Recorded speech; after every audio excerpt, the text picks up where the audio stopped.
झाली खीर आपली मस्त एकजीव छान होते चांगली आणि चवीला पण खूप छान लागते.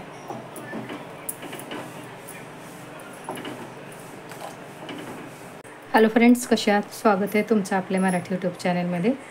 श्रावण महिना सुरू झाला की भरपूर उपवास असतात. रोज रोज फराळाला काय करायचं म्हणून प्रश्न पडतोच. तर वेगवेगळं काहीतरी करावं म्हणून म्हटलं आज रताळे उकडलेत बघा. मी रताळ्याची खीर करणार आहे. कोणी रताळे दूध साखर घालून उकडून खातं, कोणी किस करून खातं.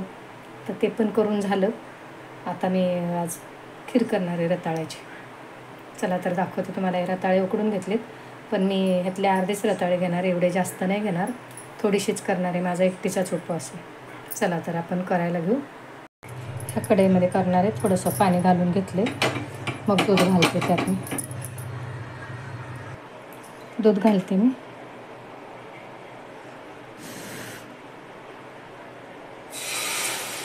गरम केलेलंच दूध आहे, जरा गार झाले म्हणून उकळून घेते.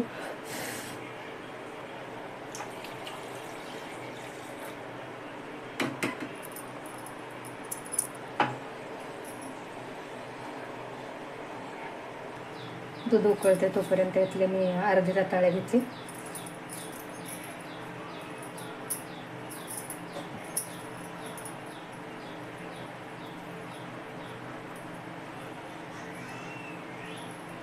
याच्या आतमध्ये जरा त्यात दशेरे वगैरे असतात, ते काढायचे निघाले. तर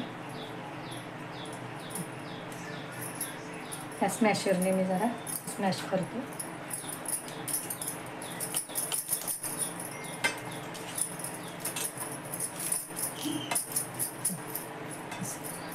व्यवस्थित एकजीव करून घेते, म्हणजे त्याचे तुकडे तुकडे राहणार नाही.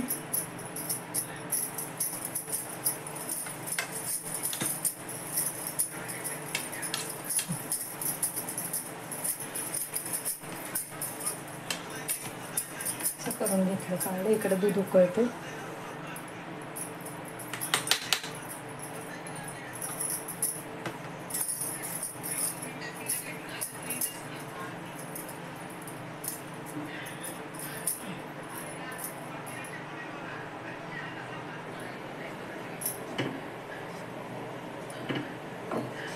दूध उकळलंय चांगलं. आता मी हे रताळं टाकणार आहे त्यात, पण त्याआधी साखर घालते मी. तर साखर खूप गोड नाही करणार मी नेहमीच्या वस्तू मी खूप गोड करतच नाही, कमी साखर वापरते. आपल्याला किती गोड लागते त्याप्रमाणे घालायची. बघा, ही एक छोटी वाटी मी साखर घालते. उकळू देते जरा चांगलं.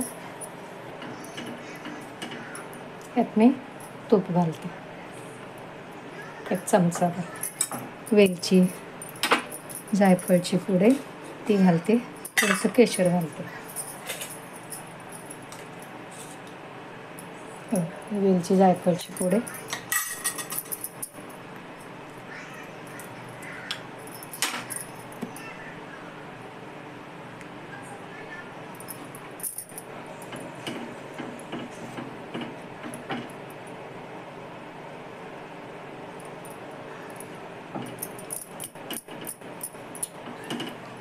आता मी ते रताळं हे करून घेतलेले आहे ना, स्मॅश करून, ते घालते.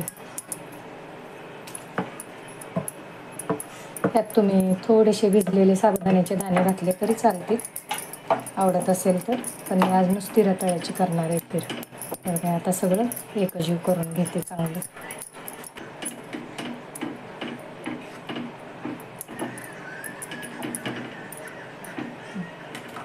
मस्त अशी 1-2 मिनटं शिजू द्यायची, फक्त बारीक गॅस करून. 2 मिनटं फक्त शिजू दिली चांगली. अशी आपली मस्त रताळ्याची खीर झाली उपवासाची. कशी वाटली कमेंट करून सांगा. करून बघा. आवडली तर लाईक करा, शेअर करा, सबस्क्राईब करा. शिवाय बेल आयकॉनचं बटन दाबा, म्हणजे माझ्या नवीन नवीन रेसिपी तुम्हाला बघता येतील.